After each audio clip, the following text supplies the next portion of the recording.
মানুষ বোঝে না। মানুষ শুধুমাত্র এদের ওই তথাকথিত মিনমিনে চ্যানেল দেখে না, তারা কিন্তু রিপাবলিকও দেখে। তারা মাঠে ময়দানে আমাদের লোকেদের কথাটাও শোনে।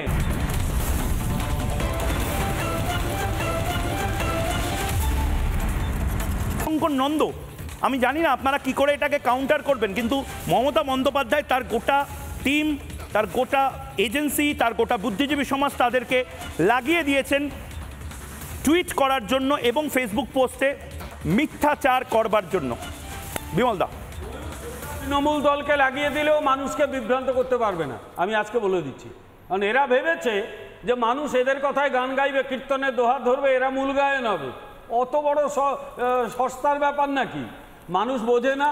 মানুষ শুধুমাত্র এদের ওই তথাকথিত মিনমিনে চ্যানেল দেখে না, তারা কিন্তু রিপাবলিকও দেখে। তারা মাঠে ময়দানে আমাদের লোকেদের কথাটাও শোনে এবং তার জন্যেই আতঙ্কিত। একটু আগে এনআই এর কথা বললে ময়ূর, কিছুদিন আগে আমি একটা সাংবাদিক সম্মেলন শুনলাম ওনার। প্রথমে ধরলেন দূরদর্শনকে, এই যে দূরদর্শন, আপনারা তো আমাদের কথা দেখান না। আচ্ছা, এখানে এনআই কে আছেন, কে আছেন? প্রথমেই চমকানো শুরু হয়ে গেল এনআই কে। আমি কথা বলি, রোহিঙ্গা যে আছে এখানে তার প্রমাণ আমি দিচ্ছি ময়ূর। 2017 সালে, এটা তোমরা বোধহয় 100 বার দেখিয়েছো, 2017 সালে বারুইপুরে স্থানীয় একটি লোক, সে এক গাদা রোহিঙ্গাকে নিয়ে একটা গ্রাম বানিয়ে দিয়েছিল। লোকে বলতো রোহিঙ্গা ল্যান্ড। তুমি দেখাও, তোমাদের এখানে বোধহয় 100 বার দেখানো হয়েছে একদম। এবং ইতিমধ্যে সেই প্রায় 350 রোহিঙ্গা ওখান থেকে হাওয়া হয়ে গেছে। ওই লোকটা একবার তোমাদেরই এখানে ইন্টারভিউতে বলে, এখানে নয়, সাংবাদিকদের ইন্টারভিউতে বলেছিল, আমি শুনেছিলাম ওদের কাছে নাকি ভারত সরকারের বৈধ পরিচয়পত্র আছে। আচ্ছা, ভারত সরকারের বৈধ পরিচয়পত্র থাকলেও তুমি কোথাকার কোন হরিদাস পাল যে তুমি তাদের নিয়ে গ্রাম বসাতে পারো? তুমি কি স্থানীয় থানার পারমিশন নিয়েছিলে?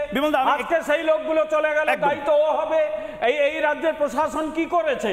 তাই শুধু রোহিঙ্গা নয়, বাংলাদেশ থেকে বেআইনি ভাবে মুসলিমদের এনে বর্ডার এরিয়ায় পুরো জনসংখ্যার যে চরিত্র বদলে দিয়েছে, আরো ভয়ঙ্কর তারা এগিয়ে আসছে এবং এটাকে কমব্যাট করতে হবে, এটাকে কমব্যাট করতে হবে। আমার কাছে প্রচুর কলার আসছেন এই মুহূর্তে, উপচে পড়ছে টেলিফোন।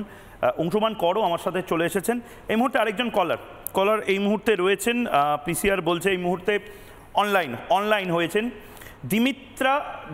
দিমিত্রা সরকার এই মুহূর্তে রয়েছেন উত্তর 24 পরগনা থেকে। দিমিত্রাদি, বলুন আপনার প্রশ্ন।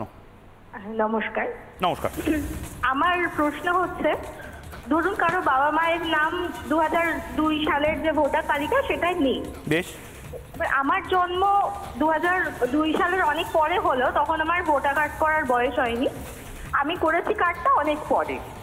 এখন এসআইআর যদি হয় তাহলে আমি কি করব বা কি জমা দেব? আপনার কাছে Aadhaar card, PAN card, driving licence, ব্যাংকের কার্ড, এসসি এসটি যদি হন তাহলে সেই কার্ড কিছু কি আছে? হ্যাঁ, অবশ্যই আছে। আছে তো? আর 2002 সালে যদি নাম নাও থাকে, আগে তো ছিল বা পরেও তো ছিল না, আমি ধরে নিলাম ছিলই না 2002 থেকে। আপনার কাছে যদি এর একটিও কার্ড থাকে, দিমিত্রাদি, আপনি টেনশনটা কেন করছেন? আপনি মমতা বন্দ্যোপাধ্যায়ের কথা কম শুনুন। মমতা বন্দ্যোপাধ্যায় শিল্পের জায়গায় মিথ্যাচারকে নিয়ে যাচ্ছেন। নানা ধরনের কন্টেন্ট দেখার জন্য লাইক করুন, শেয়ার করুন আমাদের ফেসবুক পেজ, সাবস্ক্রাইব করুন আমাদের ইউটিউব চ্যানেল। পাশাপাশি অন্যান্য ব্রেকিং নিউজের জন্য অবশ্যই চোখ রাখুন রিপাবলিক বাংলায়।